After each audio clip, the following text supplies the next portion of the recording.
नमस्कार, मैं doctor Kunal Roy, consultant general physician and managing director health for You multi speciality clinic. Health for You multi speciality clinic में हमारे पास कई speciality doctors available हैं। पहला, doctor Nitish कौरा। मैं doctor Nitesh Kaura health for you clinics में कार्यरत ऑर्थोपेडिक कंसल्टेंट सर्जन हूँ। हमारे क्लिनिक पे हर प्रकार की ऑर्थोपेडिक समस्याओं का इलाज होता है। Consultant dermatologist doctor Priyadarshini. And Dr. Priyadarshini, Chief Dermatologist. Here we have treatments available for all kinds of your skin, hair and nail disorders, including your acne problems and cosmetological problems. Doctor Nilesh Patil जो कि general laparoscopic surgeon. मैं doctor Nilesh Patil general laparoscopic surgeon and for you में कार्यरत हूँ। हमारे यहाँ पर surgery related सारी बीमारियों का इलाज होता है। लेबोरेटरी फैसिलिटीज जो कि हमारे लैब हेड डॉक्टर आनंद जायसवाल एक केयर करते हैं। मैं डॉक्टर आनंद हूँ, मैं कंसल्टेंट पैथोलॉजिस्ट हूँ, रिटायर्ड नेवी ऑफिसर हूँ। और यहाँ पे आप देख सकते हैं कि हमारे पास जो मशीनें रखी हैं वो स्टेट ऑफ द आर्ट है। ये आप देख सकते हैं कि हमारी जो सीवीसी की मशीन है वो जापानीज मशीन है। फिर ये हमारे हार्मोन एनालाइजर हैं। हमारे यहाँ पे लेजर फिजियोथेरेपी की फैसिलिटीज भी अवेलेबल हैं। अल्ट्रासाउंड की भी फैसिलिटीज अवेलेबल हैं। हम यहाँ पे ईसीजी और इकोकार्डियोग्राफी की फैसिलिटीज भी रखते हैं और बोन मिनरल डेंसिटोमीटर जो कि डेक्सा स्कैन की फैसिलिटीज भी अवेलेबल है। Health for You multi speciality clinic में ये सारी सुविधाएं अवेलेबल है। Health for You is a complete solution to your health. जय हिंद। मैं यामीन न्यूज अंडमान 24/7 में आप सभी का स्वागत करता हूं। इस वक्त हम जो है श्री अजीजुर रहमान जी वार्ड नंबर 6 के काउंसलर उनके दफ्तर के सीढ़ियों में ही खड़े हैं। मामला भी असल में यहीं का है। ठीक यहाँ पे इस वक्त ये जो शेवरोलेट की गाड़ी खड़ी है, कल यहाँ पर एक सड़क दुर्घटना होती है और दुर्घटना भी ऐसी कि ऊपर वाले का बहुत बड़ा शुक्र है कि ये दुर्घटना सस्ते में निपट गई। अगर इसको नहीं रोका गया होता कल तो ये कोई बड़ा अंजाम ले सकता था। मामला ये है कि कल यहाँ पर एक ऑटो ड्राइवर एक पैसेंजर को बिठा के आ रहा होता है लाइट हाउस की तरफ से ऊपर जाने के लिए। तभी यहाँ और जो पैसेंजर अपने छोटे से नन्हे बच्चे के साथ में था और तभी वो ऑटो वाला यहाँ पर खड़ी एक स्कूटी को ठोकर मार देता है। तो ऑटो रुक भी जाता है ठोकर मारने के बाद में। और फिर जो है यहाँ पर लोग जमा हो जाते हैं, उस ऑटो वाले को पकड़ते हैं और जब ऑटो वाले को ऑटो से बाहर लेकर आते हैं तब पता चलता है कि वो जो ऑटो वाला है वो बहुत बुरी तरह नशे की हालत में था। तभी हमने कहा कि सस्ते में निपट गया, वरना कोई बहुत बड़ा दुर्घटना आगे हो सकता था। हो सकता है कि ऑटो वाले के ऑटो दुर्घटनाग्रस्त होता, उसकी ऑटो टूट जाती, बंदा जोखिम हो सकता था। और बहुत बड़ी बात के अंदर एक पैसेंजर अपने छोटे से बच्चे को लेकर बैठा था। उसके विजुअल्स हम आप लोगों को दिखाएंगे।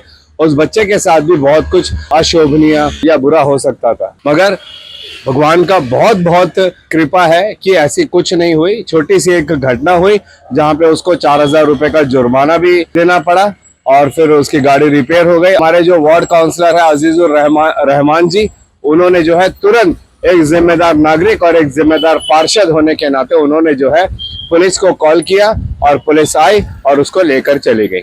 ये एक छोटा सा वाकया था, लेकिन आप सोचिए ना कि ये कितना बड़ा रूप ले सकता था अगर उसे यहाँ पर नहीं रोका, अगर उसका यहाँ का छोटा सा एक्सीडेंट नहीं हुआ होता।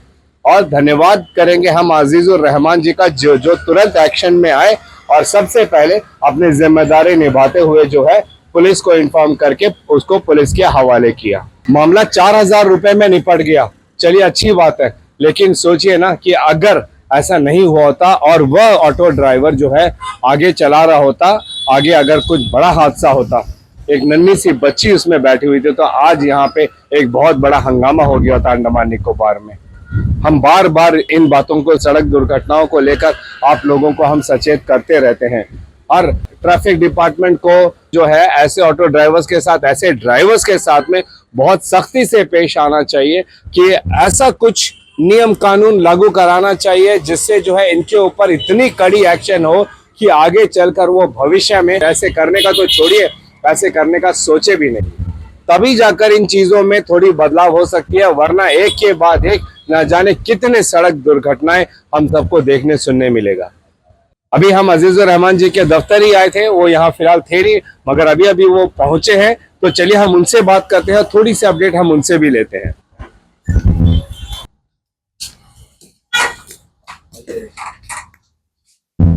Hello sir. जय हिंद सर। कल का जो भी यहाँ पे जो हादसा हुआ था इस बारे में थोड़ा अपडेट दीजिए प्लीज। यमीन जी, कल जो मैंने आपको वीडियो भेजा था, एक्चुअली ये हमारे ऑफिस के नीचे ही एक स्कूटी खड़ा हुआ था नीचे दुकान वाले का, और अचानक से एक ऑटो आया और जो पार्किंग में गाड़ी खड़ी है उसको मारकर गिरा दिया। वो बंदा मेरे पास आया और बताया कि भैया इस तरह हो गया नीचे। तो मैं बाहर झांक कर देखा तो वो नीचे उससे बात कर रहा है। कोई जो पैसेंजर है गाड़ी में, एक लेडी थी, उनका हस्बैंड था और हस्बैंड के हाथ में एक छोटा बच्चा था। और वो लोग बोल रहे कि ये किस तरह गाड़ी चला रहे हैं। हम लोग डर डर के बैठे इधर, कितना जगह एक्सीडेंट होते होते बचा, लास्ट में यहाँ आकर एक गाड़ी में मारा। मैंने उसको देखा, मैं ऊपर से ही वीडियो ले रहा था। मैंने बोला कि यार तुम किस तरह गाड़ी चलाते हो करके।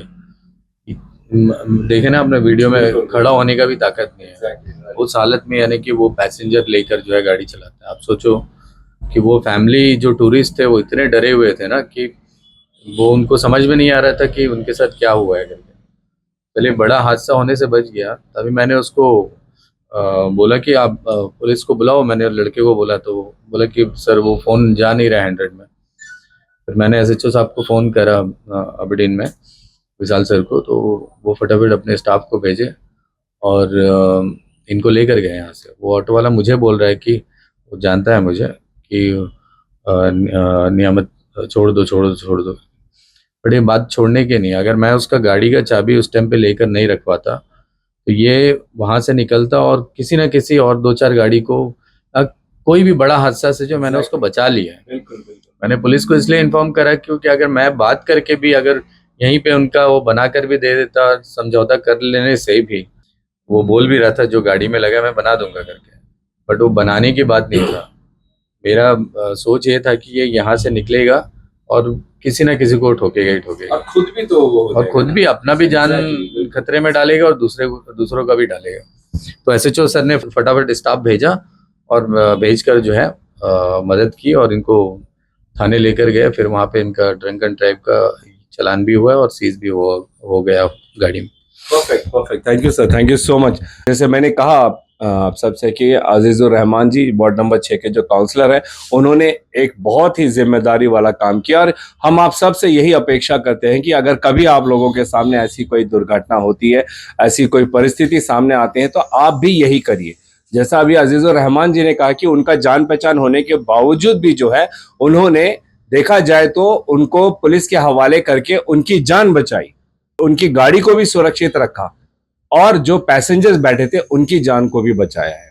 उनके फैमिली जो है, माँ बाप मेरे वार्ड में ही रहते हैं। ये नहीं है, मेरा एक रिक्वेस्ट है सभी से कि कभी भी कोई पैसेंजर को भी किसी भी तरह का प्राइवेट गाड़ी में जब चढ़ता है, ऑटो हो या वैन हो, कार हो, हाँ बस भी हो, तो एक बार देख ले कि जो ड्राइवर है वो ड्राइवर ठीक ठाक है कि नहीं है, क्योंकि उसके ऊपर एक जिम्मेदारी होती है। और कल का जो हादसा मैंने देखा, जो आदमी बात करने के लिए खड़ा नहीं हो सकता और वो आदमी गाड़ी चला रहा है, तो ये तो बहुत अच्छा था कि कल बरसात था तो शायद उसको क्लियर दिख नहीं रहा होगा, तो इसलिए वो ज़्यादा स्पीड में नहीं था, नहीं तो बहुत बुरा हाल होता। सही बात है। जैसे अभी अजीजुर रहमान जी ने एक निवेदन किया आप सभी से, बिल्कुल ये हम लोगों का, एक आम जनता होने के नाते ये हम लोगों का भी फर्ज होना चाहिए कि हम जब भी ऐसे प्राइवेट गाड़ियों में बैठते हैं पैसेंजर के तौर पे, तो हम इस बात को जरूर सुनिश्चित करें कि जो ड्राइवर है, कंडक्टर है, क्लीनर है, ये जो भी होते हैं ट्रक्स में, बसेस में, ये टेम्पोज में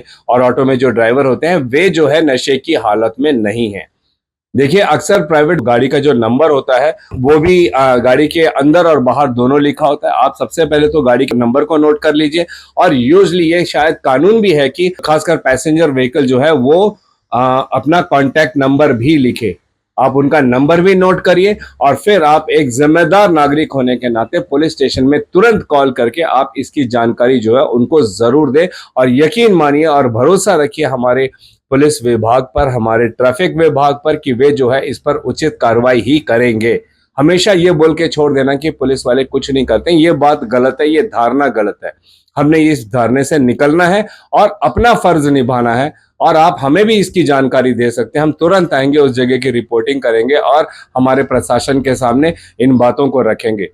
और साथ ही हम तमाम जो ऑटो ड्राइवर्स है या जो भी पब्लिक पैसेंजर कैरियर जो ड्राइवर होते हैं, हम उन सब से निवेदन करते हैं कि कृपया प्लीज जब आप गाड़ी में बैठते हो तो आप ये जरूर सुनिश्चित करिए, जैसा आम तौर पर मैं हमेशा कहते रहता हूं कि आपके पास लाइसेंस होने जरूरी है, आपके गाड़ियों के पेपर्स अपडेट होने जरूरी है, और उसका जो पोल्यूशन चेक है वो भी होना जरूरी है, और फिर आप जिम्मेदारी के साथ जो है अपनी गति को नियंत्रण रखते हुए आप गाड़ी चलाएं, ताकि आप खुद सुरक्षित रहे, आपकी गाड़ी सुरक्षित रहे, और आप जिन पैसेंजर्स को बिठा के रखे हो वो तो फिर आपके लिए, जैसे कहते हैं ना, पैसेंजर भगवान समान होते हैं, उस तरह आप उनके साथ ट्रीट करिए, उनको उनके मंजिल तक पहुंचाइए, और आप अपने मेहनत का पैसा वो लीजिए।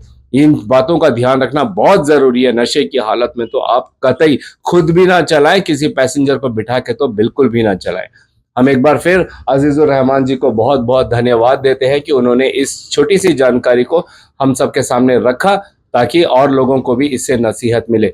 बेशक मैंने शुरुआत से ही कहा कि ये छोटी सी घटना जरूर है, लेकिन अगर यहाँ पर ये वो बात नहीं खत्म होती, आगे चल के जैसे अजीजुर रहमान जी ने कहा कि वो आगे चला गया होता तो कोई बड़ा दुर्घटना भी हो सकता था, जिसे टाल दिया गया है। हम उम्मीद करते हैं कि हमारे इस एपिसोड से आप लोगों को बहुत कुछ सीखने भी मिला होगा, और आप अपनी जिम्मेदारी जो है उसे जरूर निभाएंगे। इसी उम्मीद के साथ और कैमरा पर्सन दीपिका सोनी के साथ मैं यामीन, न्यूज़ अंडमान 24/7। जय हिंद।